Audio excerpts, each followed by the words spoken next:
Hello and welcome to this edition of Eat Right with Rouses. I'm your host, Keith Weissite, licensed clinical social worker with Terrebonne Home Care. Very glad you're joining us. However you may be joining us, we appreciate it very, very much. And glad as always to have with us our favorite dietitian, April Sins. Hello, April. Hello, Keith. Thank you for having me today. We wouldn't do it any other way.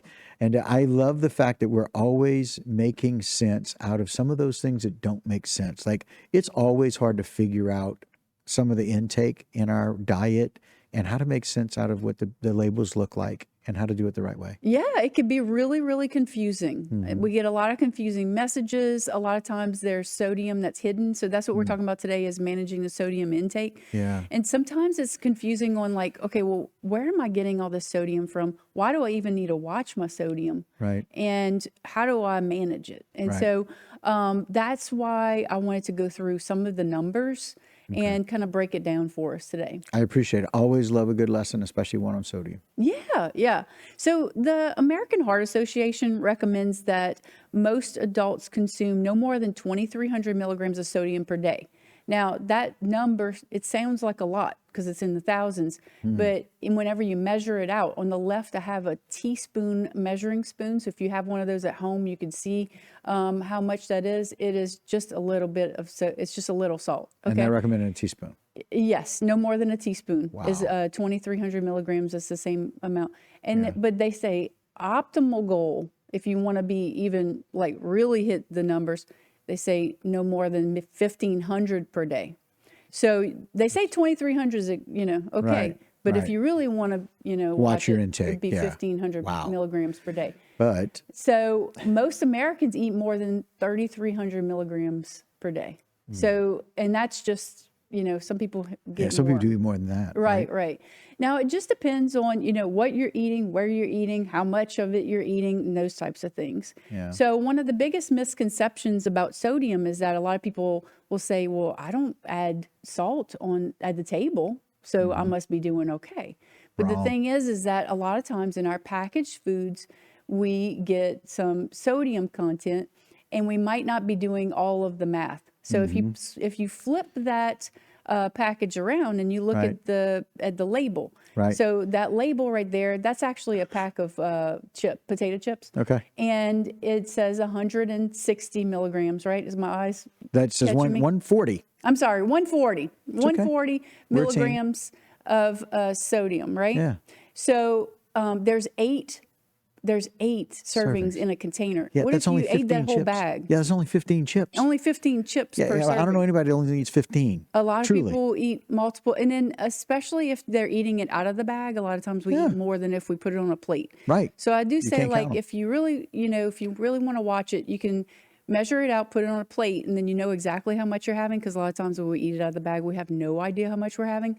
But if you do the math, it comes out to 1,120 milligrams in that one snack if you ate that whole bag of chips, which, a lot of times half of the bag is the chip. We have the whole bag, Right, and half right. of the bag is air and half Right. the bag is chips. So we feel like we're not eating that much, but it does add up. Right. Also, cooking at home, I just want to remind you that, whenever you're creating food from the building blocks, like your fresh fruit, your vegetables, your whole grains, and you're cooking at home, you can add some salt in your cooking. Yeah. And you know how much you're adding. Also, Right. I always say, pick, if you're going to use some options like your canned goods or your broths that are already packaged, get the unsalted or the Right. no salt added. And that way, the salt, whenever you add salt, you know how much you're adding. It's not Right. coming from something that's inside of a package. So You that's can- where it can kind of be a little bit tricky. Yeah, you can control it better. Yeah. Right? And you can still have that great flavor. Salt can be flavorful, but you don't have to use that much of it. It's going to be Right. strategic. Yes. So you want to use it to enhance the flavor of what you have already, not overpower and not take over. Not drown Also it. consider, what types of meats are you putting in that dish? Some meats like sausage and ham, salt meat, of course, it's called salt meat for Hey, a reason, right? hey, right. Those types of things already have that sodium in it. So Right. you have to consider that, don't add the salt on top of that whenever, Right. if you're using those. Some people will boil some of those meats to kind of take some of that sodium out of it, and throw off the water, and then put the meat in. That Right. way, it will have a little bit less sodium too. But just think about why wash the sodium is because of our blood pressure. Our blood pressure regulates a lot of things in our body. It is important. Salt is an electrolyte. So a lot of times you'll find like in an electrolyte packet, it'll have salt in it because we're Right, replacing right. salt that we're missing. That is for people that are active, that are lacking, they're sweating a lot, they're lacking a lot of that. Right. Another thing that can help with blood pressure is something called the DASH diet. And you could look it up. It's called the DASH diet. Dietary Approaches to Stopping Hypertension is what it stands for. And it's been researched for benefits of lowering blood pressure. And blood pressure reading under 120/80 is considered normal in adults, according to the American Heart Association.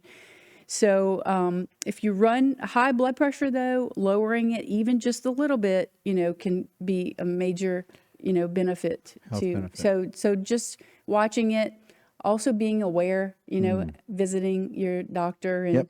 checking in and becoming aware, and then using that awareness to choose wise choices. Yeah, I love the acronym about DASH. Quite frankly, we only need a dash of salt. We don't even need that half a teaspoon or full teaspoon, and we want to be dashing out to go do things, right? Hey, we want to really exercise. we want to dash. We want to do Yes. all of those things, and right now it's a great time to do it. Get out and enjoy. Spend time with your family. Be outdoors, but be aware of your salt intake and make sure you have some good balance with your hydration. Yes, and if it's too hot early morning or in the evening after the sun goes down, Perfect timing. As always, great information. thank you so much. All right, guys, that'll do it for this particular segment of Eat Right with Rouses, but don't go anywhere. We've got a whole lot more right here on HTV.